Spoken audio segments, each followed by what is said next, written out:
शंखनाद में आपका स्वागत है। गांधी परिवार सत्ता से तो चला गया, लेकिन सत्ता की धनक नहीं गई। गांधी परिवार ने इतने सालों साल तक देश पर शासन किया, नेहरू से लेकर सोनिया गांधी तक, कि उन्हें देश अपनी बपौती ही लगने लगा।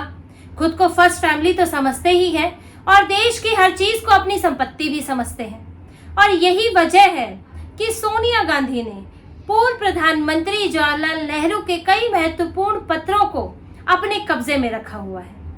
ऐसे पत्र जिनसे उस वक्त के इतिहास का पता चलता है, देश की राजनीतिक स्थिति, देश की उस वक्त की तात्कालिक स्थिति, अंतर्राष्ट्रीय संबंधों का पता चलता है।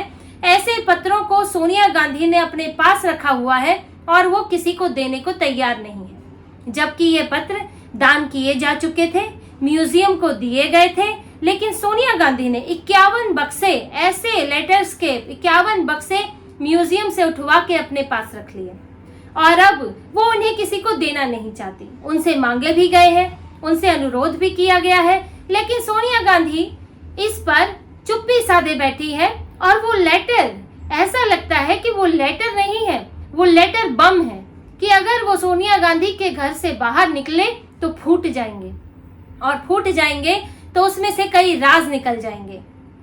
सवाल तो उठता है कि सोनिया गांधी 51 बक्सों के इन पत्रों को अपने पास रखकर क्यों बैठी हैं? आखिर जवाहरलाल नेहरू के वो पत्र जो उस वक्त के समकक्ष नेताओं को लिखे गए, परिवारजनों को लिखे गए, सोनिया गांधी उन्हें छुपाना क्यों चाहती हैं?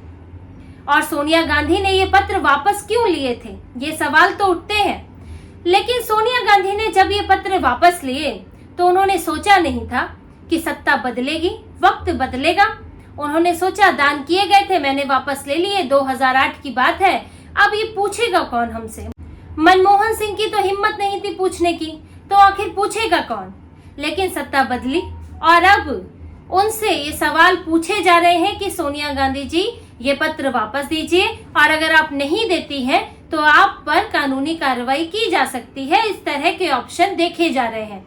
और अब म्यूजियम ही नहीं बल्कि हिस्टोरियन भी, जो इतिहासकार हैं, लेखक हैं, वो भी सोनिया गांधी से ये पत्र अब जब जाहिर करने की, सार्वजनिक करने की मांग कर रहे हैं। ये जो पत्र थे वो रखे गए थे prime ministers museum and library में, जो कि पहले जिसका नाम था Nehru memorial museum and library, Delhi में है, जहां पर पंडित नेहरू से जुड़े हुए पत्र थे, उनसे जुड़ी हुई और दूसरी चीजें थी, और साथ ही दूसरे प्रधानमंत्रियों की जुड़ी हुई चीजें भी थी जो वहां पर संभाल कर रखी गई थी।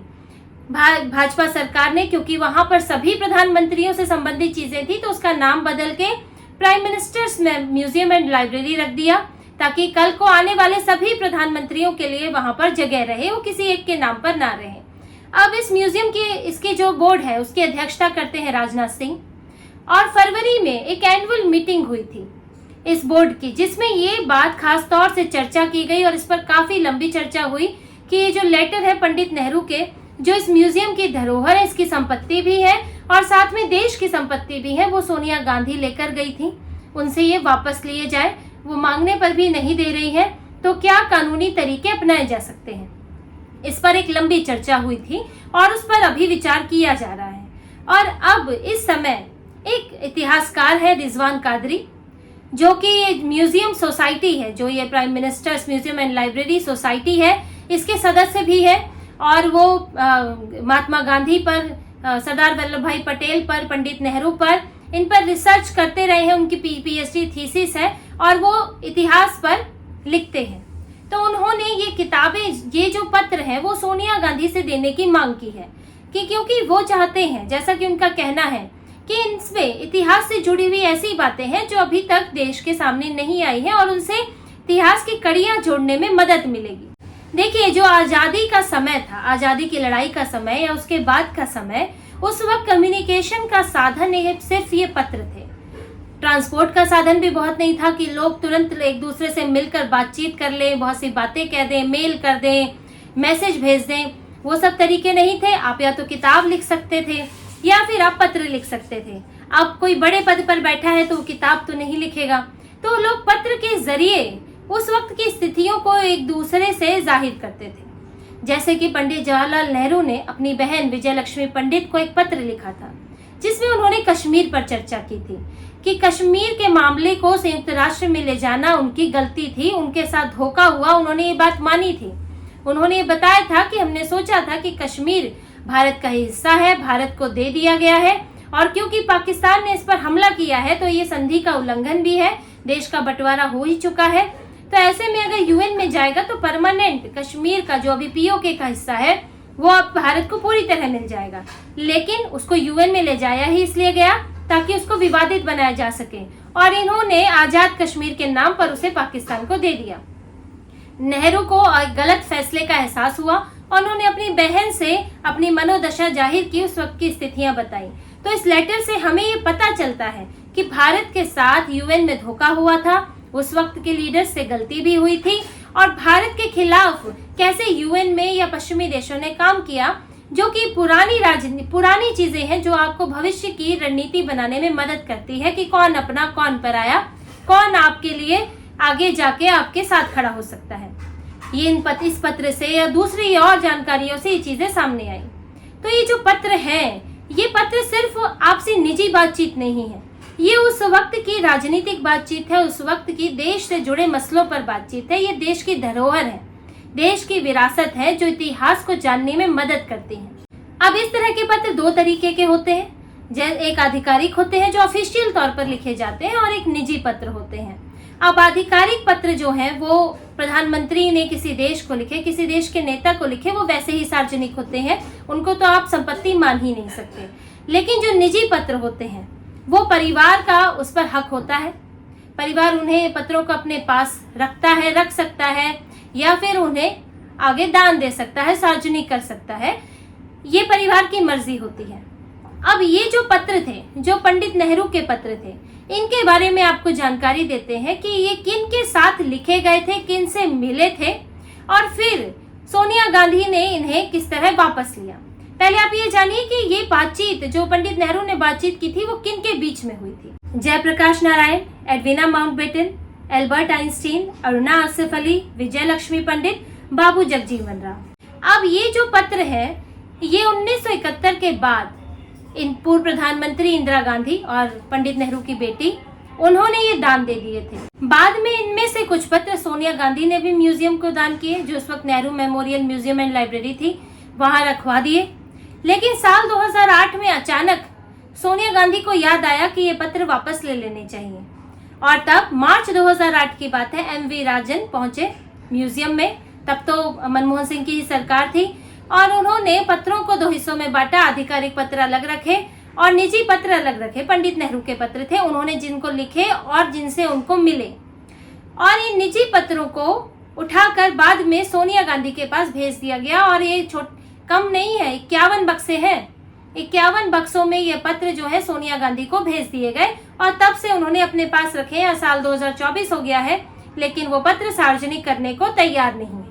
जबकि सोनिया गांधी को कई विकल्प दिए जा चुके हैं कि आप ओरिजिनल कॉपी मत दीजिए, आप एक स्कैन करने दीजिए, आप डिजिटल कॉपी दे दीजिए। जो रिजवान कादरी हिस्टोरियन है, उन्होंने भी यही कहा है कि आप हमें स्कैन करने दीजिए, हमारी तरफ से 2 क्वालिफाइड लोग आपके पास आएंगे जो मूल कॉपी है उसको बिना कोई नुकसान पहुंचाए उनको स्कैन कर लेंगे, आप इस तरह हमें दे दीजिए, या फिर आप म्यूजियम को ही दे दीजिए, ओरिजिनल मत दीजिए, म्यूजियम को उसकी फोटो कॉपी दे दीजिए, ताकि उसको इतिहासकार उसको पढ़ सके, उसको देख सके, और अगर इतिहास की कुछ ऐसी महत्वपूर्ण चीजें हैं जो मिस हो गई, जो लोगों के सामने आनी चाहिए, जो जरूरी है, वो आ सके। ये नहीं हो कि कई बातें दबकर ही रह जाए। तो आप, या फिर अगर आप जाहिर नहीं करना चाहती हैं तो भी आप एक वजह बताएं कि उन पत्रों में आपको लगता है कि कुछ ऐसा है जो जाहिर करने लायक नहीं है, तो भी आप बता सकती हैं।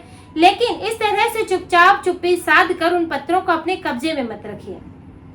अब इतिहासकार ने उनसे रिक्वेस्ट की है, लेकिन अभी सोनिया गांधी ने जवाब नहीं दिया है। इसी के साथ साथ जो म्यूजियम है वो भी अब इस बात पर विचार कर रहा है कि कौन सा कानूनी तरीका अपनाया जा सकता है कि सोनिया गांधी से वो पत्र लिए जा सके, क्योंकि वो दान दिए गए थे। अगर वो दान नहीं दिए गए होते तो बात अलग होती कि वो निजी पत्र थे, उनके पास थे, लेकिन दान दिए जा चुके हैं, फिर वापस ले लिए हैं। और साथ ही ये भी, इस पर भी विचार हो रहा है कि इसकी फॉरेंसिक जांच कराई जाएगी कि कहीं कोई पत्र मिस तो नहीं, उसमें से गायब तो नहीं है। फॉरेंसिक जांच के जरिए देखा जाएगा कि जो सभी पत्र थे, अगर कोई सीरियल नंबर है या फिर कोई ऐसी बातचीत होती है जो बीच में से अचानक से गायब हो गई, तो कोई पन्ना गायब तो नहीं है, ये भी जांच कराई जाएगी। और तब अब जब ये पत्र सामने आएंगे तो ये बात भी खुलेगी कि सोनिया गांधी आखिर क्या छुपा रही हैं। आखिर सोनिया गांधी पत्र सार्वजनिक क्यों नहीं करना चाहती? आखिर उनके जेपी नारायण से या फिर एडवीना माउंटबेटन से या विजय लक्ष्मी पंडित से ऐसी क्या बातचीत की थी पंडित नेहरू ने कि वो अगर बाहर आ जाएगी तो उस पर कोई परेशानी हो सकती है? आखिर छुपाने की क्या वजह है? देखिए, ये दो चीजें हो सकती हैं इसमें। या तो ऐसा है कि पंडित नेहरू ने ऐसी कुछ बातों का जिक्र किया हो या उनको लिखे गए पत्रों में ऐसी कोई बात हो जिससे कि पंडित नेहरू के फैसलों पर सवाल उठ सकता हो, उनके बारे में कुछ ऐसी जानकारी सामने आ सकती हो जिससे कि पता चले कि देश को नुकसान हुआ है। ऐसा कुछ हो सकता है जिसका गांधी परिवार को चुनाव में नुकसान हो, या कोई और ब्लंडर सामने आ जाए। कई ब्लंडर हुए उस दौरान, कश्मीर, पाकिस्तान, हिंदू मुस्लिम लेकर कई ब्लंडर उस वक्त सरकार ने किए हैं, पंडित नेहरू ने किए हैं। तो हो सकता है कुछ और ब्लंडर सामने आ जाए, कुछ ऐसी चीजें सामने आ जाए जो अभी नुकसान कर सकती हूँ। तो ये वजह हो सकती है कि सोनिया गांधी उन लेटर्स को छुपा कर बैठी हुई है। और एक दूसरी वजह भी होती है कि ये जो पत्र है ये एक तरह की प्रॉपर्टी है, एक तरह का भविष्य की संपत्ति है। क्योंकि आपने देखा होगा कि महात्मा गांधी का चश्मा, पुराना चश्मा कई लाखों में बिका, उनके लिखे हुए पत्र बिके। इस तरह के पत्र लोग खरीदते हैं जो महात्मा गांधी को एडमायर करते हैं, उनके प्रशंसक हैं, उनसे जुड़े कलेक्शन रखना चाहते हैं, उनको पढ़ रहे हैं, तो वो खरीदते हैं, लाखों लाखों में खरीदते हैं। इसी तरह से जो दूसरे उस वक्त के स्वतंत्रता सेनानी रहे, बड़े उस वक्त के राजनेता रहे, उनसे जुड़ी हुई चीजें भी बिकती है, लोग खरीदते हैं, नीलामी होती है, करोड़ों लाखों की होती है। तो ये एक भविष्य की संपत्ति भी हो सकते हैं ये जो पत्र हैं, कि कल को अगर जरूरत पड़े तो ये बेचे जा सकते हैं, इनकी नीलामी हो सकती है। पंडित नेहरू के पत्र खरीदने वाले तो कई लोग मिल जाएंगे, ये तो बहुत महत्वपूर्ण चीज है। लोग स्टेटस की बात भी होती है, तो ये पत्र एक तरह की संपत्ति के तौर पर भी रखे जाते हैं। तो अब वजह क्या है, ये तो सोनिया गांधी ही बेहतर बता सकती है, गांधी परिवार ही बता सकता है कि आखिर इन पत्रों को सार्वजनिक क्यों नहीं किया जा रहा, दान में दिए जाने के बावजूद भी वापस क्यों लिए गए। सवाल तो मेन इसी से ही खड़ा होता है कि आखिर आपको ऐसा क्या याद आया कि आने वाले चुनाव में कोई समस्या हो सकती है, आपको लगा कि हमारी सरकार जाने वाली है, नई सरकार आएगी, तो वो इन पत्रों तक पहुंच सकती है।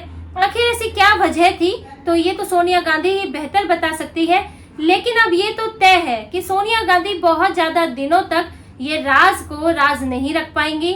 नेहरू के पत्रों में छुपी हुई बातें, छुपे हुए राज अब लोगों तक सामने आएंगे और उनमें क्या क्या है ये पता चलेगा और जल्द ही इस पर कार्रवाई होगी, क्योंकि इस पर विचार हो रहा है। सोनिया गांधी स्वतः नहीं देती है तो कानूनी तरीके से, कोर्ट के तरीके से या किसी और तरीके से उनसे ये पत्र वापस मंगवाए जाएंगे।